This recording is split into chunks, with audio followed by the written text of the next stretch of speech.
Assalamualaikum warahmatullahi wabarakatuh. Yang terhormat pada Bapak Yainal Arifin selaku dosen hukum pasar modal dan investasi.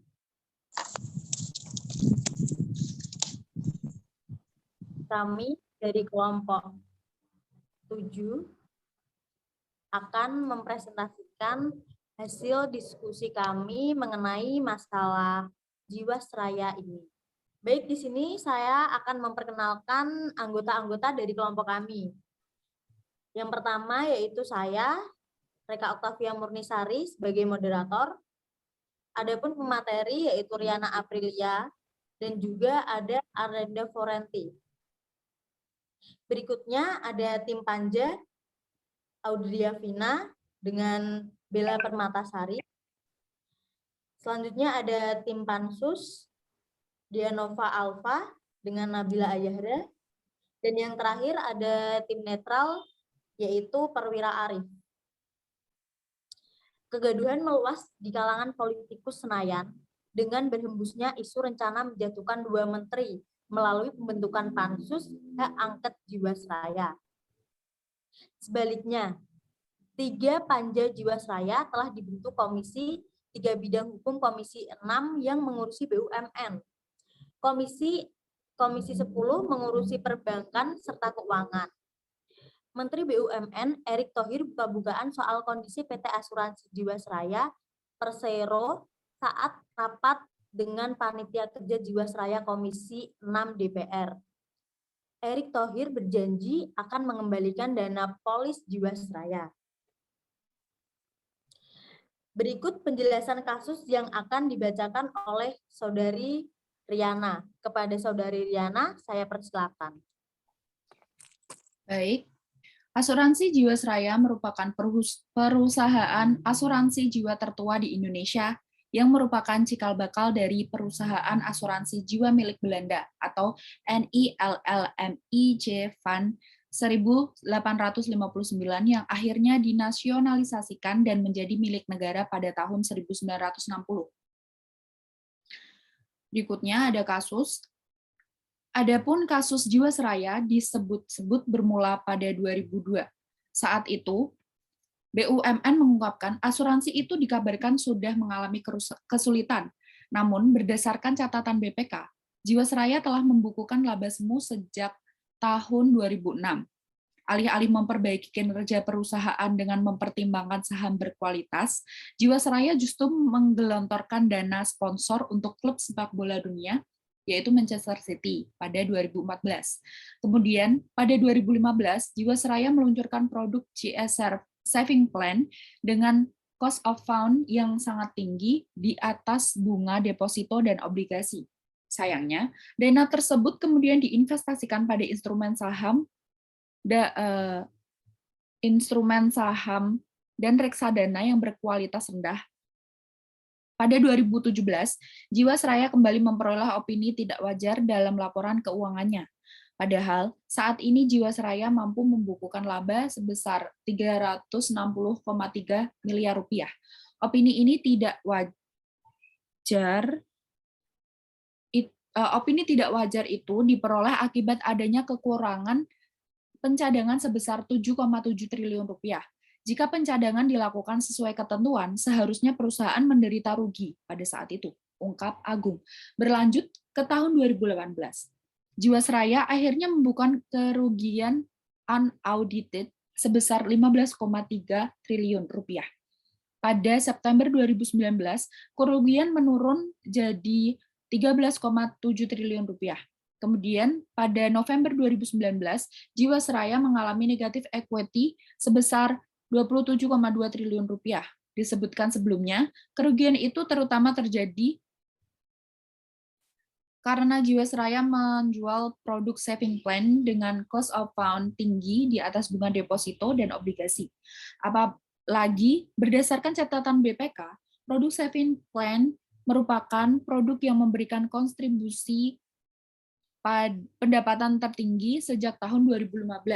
Dalam Investigasi tahun 2016, BPK mengungkapkan 16 temuan terkait dengan pengelolaan bisnis, investasi, pendapatan, dan biaya operasional tahun 2014 sampai 2015. Temuan tersebut mengungkapkan Jiwasraya kerap berinvestasi pada saham gorengan, menindaklanjuti hasil temuan 2016. BPK akhirnya melakukan investigasi pendahuluan yang dimulai pada 2018, yang menggemparkan hasil investigasi ini menunjukkan adanya penyimpangan yang berindikasi fraud dalam mengelola saving plan dan investasi. Potensi fraud disebabkan oleh aktivitas jual beli saham dalam waktu yang berdekatan untuk menghindari pencatatan unrealized loss. Terima kasih. Baik, terima kasih Saudari Riana. Selain soal pengembalian dana nasabah pergulatan politik di balik skandal Jiwasraya, Jiwasraya jadi sorotan penting terlebih setelah dorongan pansus berubah menjadi panja. Apakah perbedaan panja dan pansus? Baik, di sini saya akan menjelaskan mengenai perbedaan panja dan pansus. Yang pertama, Fikar menjelaskan, panja bekerja dengan mengumpulkan informasi, memeriksa, lalu kemudian membuahkan hasil yang nantinya akan menjadi rekomendasi dari komisi atau lembaga terkait. Yang kedua, panja adalah sebuah tim yang dibentuk oleh komisi di DPR terkait AKD untuk mengusut sebuah kasus yang menjadi sorotan politik, sorotan publik, mohon maaf. Dan hanya bertanggung jawab pada komisi yang membentuknya. Yang ketiga yaitu jika melihat cara kerjanya, pansus pun memiliki pola yang sama. Pansus dapat dibubarkan oleh keputusan kolektif DPR melalui rapat paripurna. Jika panja bertanggung jawab pada AKD yang membentuknya, pansus justru bertanggung jawab kepada seluruh anggota DPR. Nah, itulah perbedaan pansus dan panja.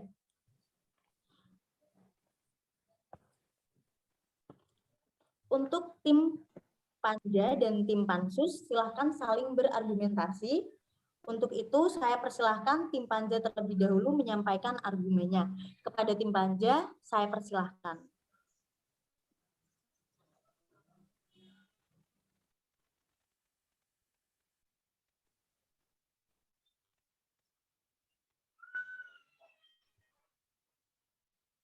Baik, Komisi DPR yang membentuk panja terkait kasus Jiwasraya, yakni Komisi 3, Komisi 6, dan Komisi 11, pembentukan panja agar penyelesaian masalah yang menimpa PT Asuransi Jiwasraya Persero bisa segera dirampungkan. Anggota Komisi 6 Indonesia, Andri Rosiade, menyebut tidak akan ada benturan dalam pelaksanaan tugas panja Jiwasraya Komisi 6. Meski beberapa komisi di DPR juga membentuk hal saya, Bella. Ya, benar. Panja itu dibuat sesuai dengan mitra lingkup komisi. Tentu tidak akan tumpang tindih dan juga tentu akan ada rapat-rapat gabungan mensinergikan rapat-rapat panja.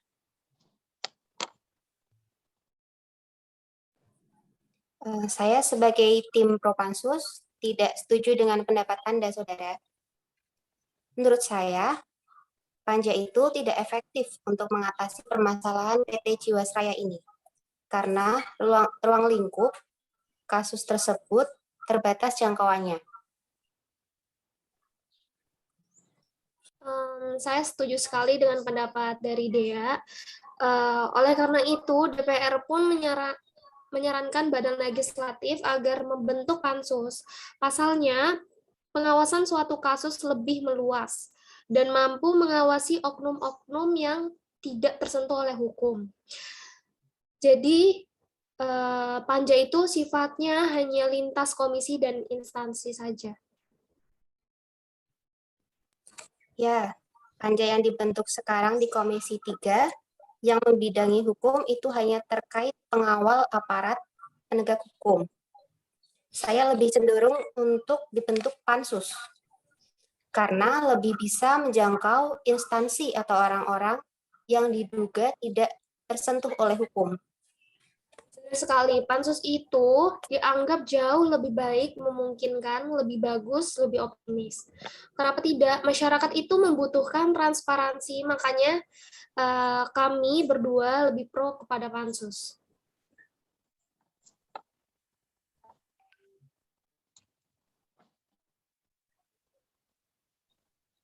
Tetapi, panja yang dibentuk pasti akan menyesuaikan dengan tema yang dibahas sesuai dengan bidang komisi DPR masing-masing. Bahkan, panja antar komisi bisa saling bersinergi. Bukan begitu rekan saya? Ya, benar. Misalnya saat mengundang penegak hukum, Panja Komisi 6 bisa bersinergi dengan Panja Komisi 3. Begitupun saat memanggil BPK, OJK, atau PPATK. Panja Komisi 6 bisa rapat bersama Panja Komisi 11. Bahkan, Kementerian BUMN pun menilai DPR RI tak perlu membentuk panitia khusus pansus untuk mengungkap kasus yang terjadi di Jiwasraya. Kalau kami sih tim Panja menilai lebih baik DPR pantau saja apa yang tim Panja lakukan. Bisa panggil kami tim Panja untuk rapat tanyakan solusi apa yang dibuat Kementerian BUMN. Khawatir jika wacana pembentukan panitia khusus direalisasikan justru membuat investor batal menanamkan modalnya.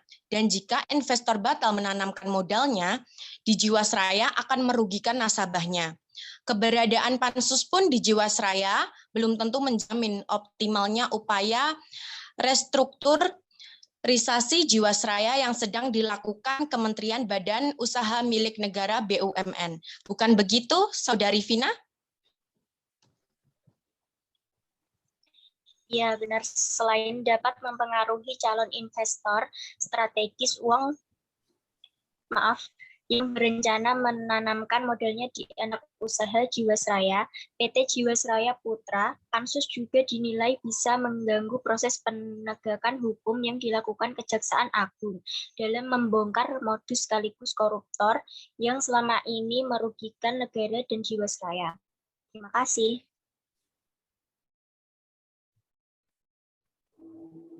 Baik, terima kasih kepada tim Pansus dan tim Panja. Selanjutnya, bagaimana tim netral menanggapi kasus ini? Untuk argumen, saya persilahkan kepada tim netral, yaitu Saudara Perwira. Agar kedepannya tidak menimbulkan perdebatan mengenai Panja dan Pansus yang membingungkan, maka dari itu Jiwasraya harus bersungguh-sungguh untuk mengembalikan uang nasabah Jiwasraya. Dan Kementerian BUMN tengah menjalankan beberapa skema bisnis agar Jiwasraya bisa segera mengembalikan uang nasabahnya. Terima kasih.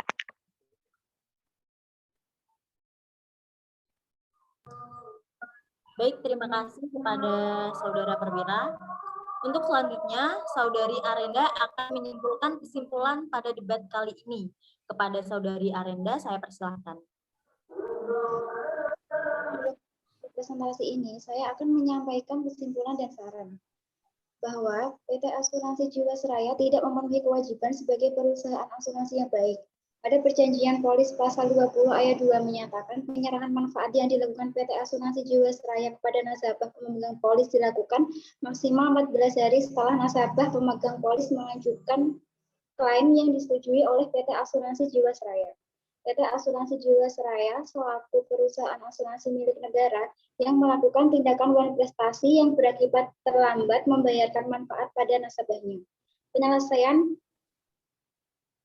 permasalahan PT Asuransi Jiwasraya dengan nasabah telah diatur pada pasal 28 Perjanjian Polis bahwa jika ada perselisihan, maka penyelesaian pertama yang ditempuh dilakukan musyawarah antara para pihak, Badan Mediasi Asuransi Indonesia atau BMAI melalui UJK, jalur hukum atau pengadilan. Komisi 11 DPR RI resmi membentuk panitia kerja atau Panja untuk melakukan pengawasan terhadap kinerja industri jasa keuangan di tanah air. Panja dilakukan dengan prioritas pembahasan atas permasalahan PT Asuransi Jiwasraya atau Persero. Kemudian, saya akan menyampaikan beberapa saran, yaitu Dengan terbentuknya panja ini, diharapkan dapat memetakan masalah dan mencari solusi terbaik bagi penyelesaian masalah yang ada, sehingga nasabah tidak dirugikan. Korporasi akan dikelola dengan baik, pengawasan akan berjalan dengan efektif. Maka yang pertama, pemerintah selalu pemegang saham PT Asuransi Jiwasraya segera cepat bertanggung jawab dengan penyelesaian kasus ini agar nasabah pemegang polis tidak dirugikan terlalu lama. Yang kedua, peran otoritas jasa keuangan agar diperketat dan diteliti dalam pemeriksaan laporan keuangan anak perusahaan asuransi jiwa milik BUMN yaitu IFJ Life. Kemudian yang ketiga, melakukan pemeriksaan kepada seluruh perusahaan BUMN khususnya di bidang asuransi terhadap kinerja dan tata kelola yang dilakukan. Jika ada penyimpangan agar diberikan sanksi yang tegas. Kemudian yang terakhir, bagi masyarakat agar lebih selektif dalam memilih asuransi yang akan dipilih, baik perusahaan asuransi swasta atau milik pemerintah. Terima kasih.